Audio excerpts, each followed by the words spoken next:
নমস্কার বন্ধুরা, কেমন আছেন সবাই? পিঠেপুলি চ্যানেলে সকলকে স্বাগত জানাই। আজকে বানিয়ে নেব চিকেন পার্সেল। তার জন্য আমি 250 গ্রাম ময়দা নিয়ে নিয়েছি, তাতে পরিমাণ মতো নুন আর তেল মিশিয়ে নিচ্ছি। চামচ 3 তেল মিশিয়েছি, হাফ চামচের একটু কম নুন মিশিয়েছি, আর অল্প অল্প করে জল দিয়ে এটা মেখে রেখে দেব। ময়দাটা মাখা হয়ে গেছে, এটা ঢাকা দিয়ে রেখে দেব। এরপর একটা কড়াইয়ে তেল নিয়েছি, তাতে একটা শুকনো লঙ্কা দিয়ে দিলাম 2 বড় মাপের পেঁয়াজ কুচি, আর লঙ্কা কুচি 4টে দিয়েছি। 4টে লঙ্কাকে ছোটো ছোটো করে কুচিয়ে নিয়েছি, আর দিয়ে দিয়েছি 6-7 কোয়া রসুন কুচি। এটাকে একটু ভালো করে ভেজে নেব। ভাজা হয়ে গেছে। নিয়েছি 250 গ্রাম চিকেনের কিমা। এটা দোকান থেকেই কিমাটা আমি বানিয়ে নিয়েছি, চাইলে বাড়িতেও বানিয়ে নেওয়া যায়। সব উপকরণ একসাথে মিশিয়ে দেব। মিশিয়ে দিয়ে ভালো করে এটা ঢাকা দিয়ে কম আঁচে ভাজতে হবে। যখন চিকেনটা সিদ্ধ হয়ে যাবে তখন এটা নামিয়ে নিতে হবে, কিন্তু এটা ঢাকা দিয়ে কম আঁচে ভাজতে হবে। এতে দিয়ে দিলাম পরিমাণ মতো নুন, আর দিয়ে দেব 1 চামচ আদা। 1 চামচ আদাটা গ্রেট করে নিয়েছি, 1 চামচ হলুদ গুঁড়ো, আর 1 চামচ শুকনো লঙ্কার গুঁড়ো। সব একসাথে খুব ভালো করে মিশিয়ে দিলাম। এরপর আবার এটা ঢাকা দিয়ে ভাজবো। আর ছোট মাপের একটি টমেটো কুচিয়ে রেখেছিলাম, সেটা দিয়ে দিলাম। টমেটো কুচি দেওয়া যেতে পারে, নাও দেওয়া যেতে পারে।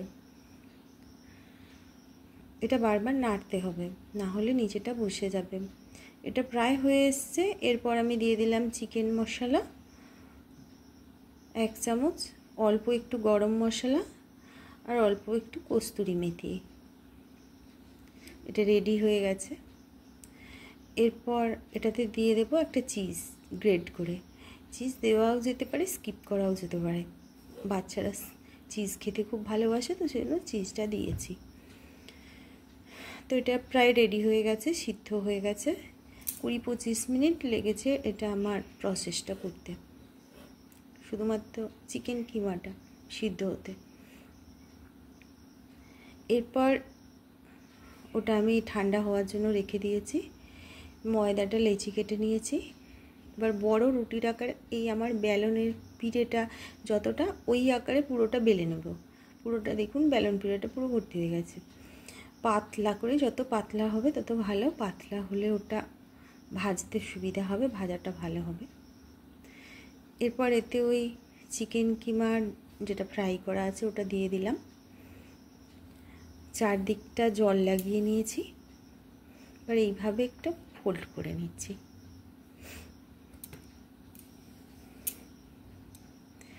এইভাবে সবগুলো পরপর ফোল্ড করে নেব, তারপর ভেজে নেব। ভাজার সময়ও কম আঁচেই ভাজতে হবে, যেমন করে সিঙ্গারা বা খাস্তা কচুরি ভাজা হয় ওইভাবেই। একটা ফ্রাইং প্যানে সাদা তেল দিয়ে দিয়েছি। তেলটা হালকা গরম হয়েছে, তখন আমি এগুলো সব দিয়ে দেব। তারপর উল্টে পাল্টে একটু সময় নিয়ে ভেজে নিতে হবে। বন্ধুরা, যারা আমার চ্যানেলটা এখনও সাবস্ক্রাইব করেননি তারা প্লিজ একটু সাবস্ক্রাইব করে দেবেন, আর ভালো লাগলে লাইক করবেন, আপনাদের বন্ধুদের সাথে শেয়ার করবেন। বাচ্চাদের তো এটা খেতে ভালো লাগে, বড়োদেরও ভালো লাগে। এটা বাড়িতে গেস্ট আসলে স্টার্টারের জন্যও দিতে পারেন। এটা রেডি হয়ে গেছে। এটা এইভাবেও সার্ভ করা যেতে পারে, বা এটা কেটেও দেওয়া যেতে পারে। কেটে দিলে জিনিসটা দেখা যায়, দেখতে ভালোও লাগে। ভিডিওটি দেখার জন্য ধন্যবাদ।